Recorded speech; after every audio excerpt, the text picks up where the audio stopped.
Viral ang isang kakaibang love story.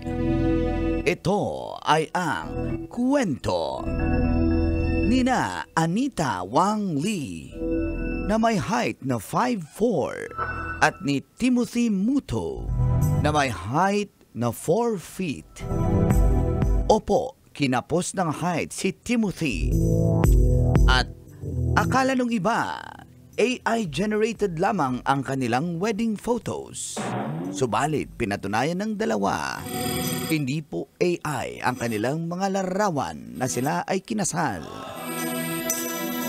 Talagang mas matangkad si Anita kay Timothy.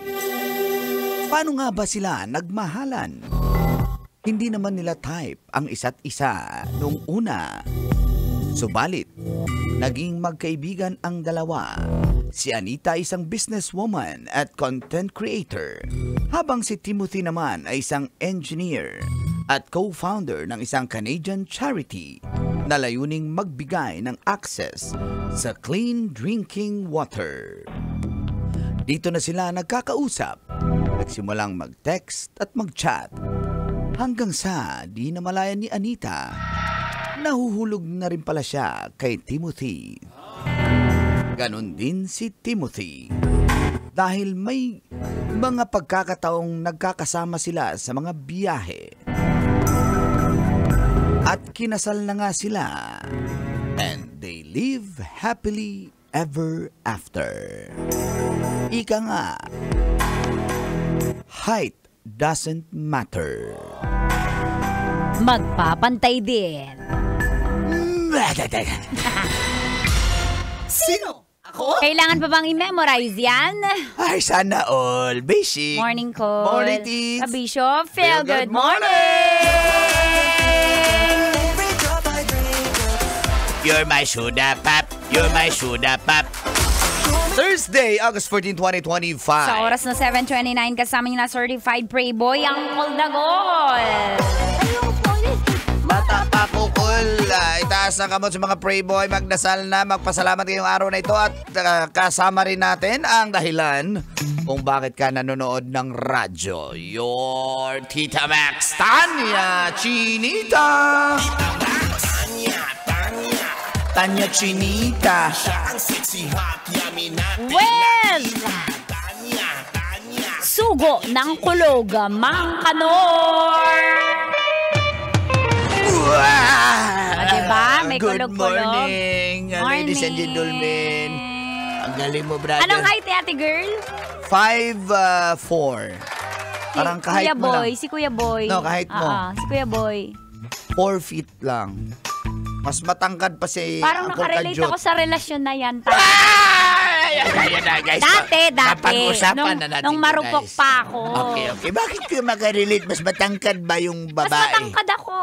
Doon sa ex mo? Oo, mas matangkad ako. Talaga ba? Kaya hindi ako nakapag-wear ng heels. Kasi naiwanan ko siya. Imagine, nag-a-adjust ako. Tapos ikaw di ka nagtrabaho. Wala!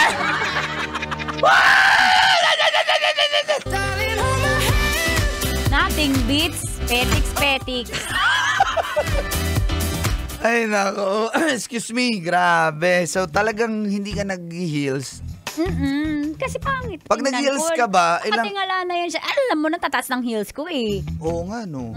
Di ba? Siyempre parang Ay, di ba ipapantay? Hindi kayo papantay. Kasi di ba yung mag-heels, halos papantay lang yung height.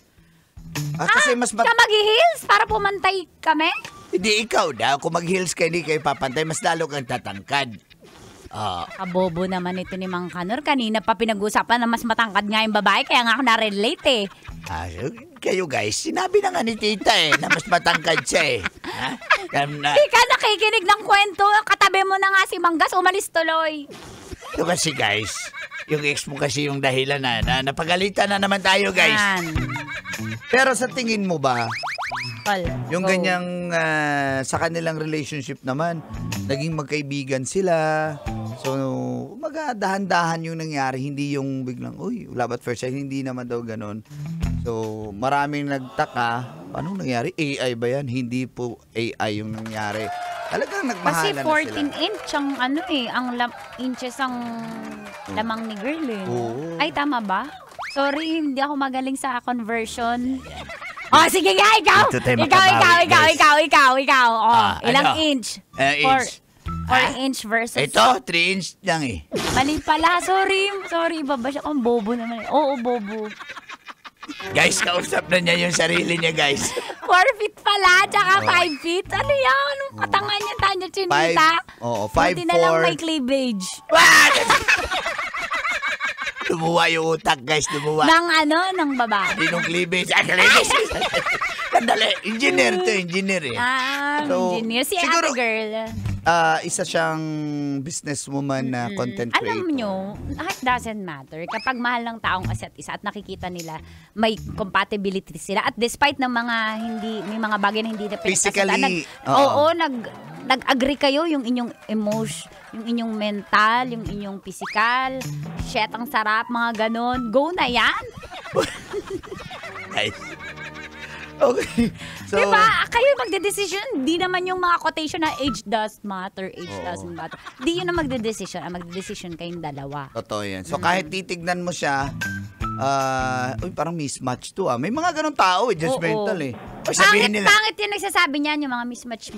Sabihin nila. Pero kami ng ex ko, hindi talaga kami. Mismatch talaga kami. Sabi mo pangit magsabi kami. Guys! Help! Tralalelo, tralala. Tong, sour. Sabi ni Captain Dennis ng Manila Police District, oo nga, ang tangkad mo. Uy! Paring Cap Dennis. Paring Cap Nakita mo pala, Paring Cap Dennis. Bisita ka naman dito sa aming himpilan. Hindi nga, oo nga, ang tangkad daw eh. Kaya hindi na siya nag-ano eh. Madali lang yan, Paring Cap Dennis. Anong solusyon ni Paring Cap Dennis, Mama Kanon? Alam mo yung mag-heels din siya. Pwede ba yun? Di ba yung merong mga shoes pa palalaki na may heels, di ba? May built-in elevationism. Grabe talaga, guys. Basta may mga ganyang sapatos palalaki. Ha? Pero matangkad ka kasi pag nag-heels ka patits eh. Kaya yun Hindi ka, may tanong ako sa inyo. Okay, Alam go. ko dapat nagsisino ako dito, pero nakaka-feel ba ng insecurity ang lalaki kapag mas matangkad yung babae? Go. Ikaw, halimbawa. Yeah. Yes. Oh my God. So, Yes. oo nga. Ang Yes. kapal ng mukha ng ex ko, no? Oo. So kahit pa, yung iba kasi, titingnan nila, duwende, tas yung babae, higante. Kaya dapat Kasi dapat okay lang kung maliit ang girl eh, basta malaki yung lalaki. Pero kung baliktad, talagang kakaiba siya. Kaya nga Oo. naging kakaiba to si Timothy at si Anita eh. Di ba? So, maghiwalay din yan. Bakit mo? Sabi mo sabi nyo na emasculate kayo. Kakaiba lang. Pero tanggap naman ni Anita. Sabi ko nga, magpapantay pa din yan. Yan. Pag nakaiga? Pagdating ng gabi, pantay kami. Gabi lang? Ang corny? May work eh.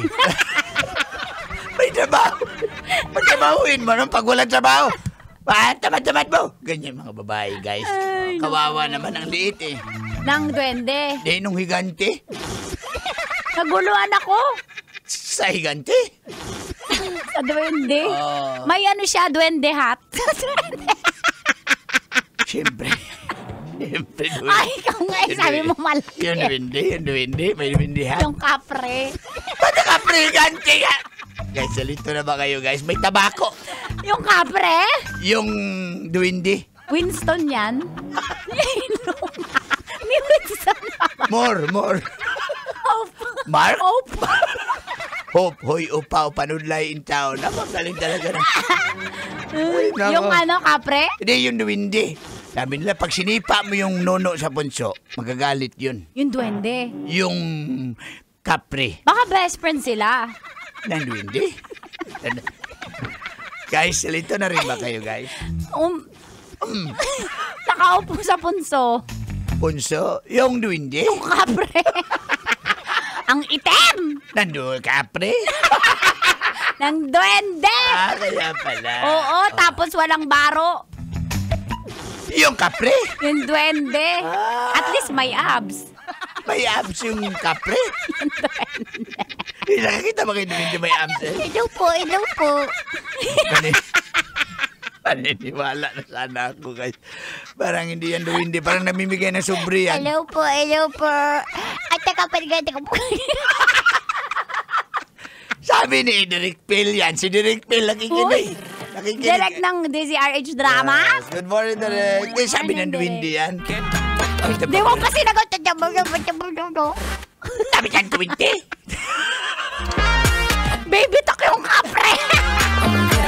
Ang grrrr. When she gets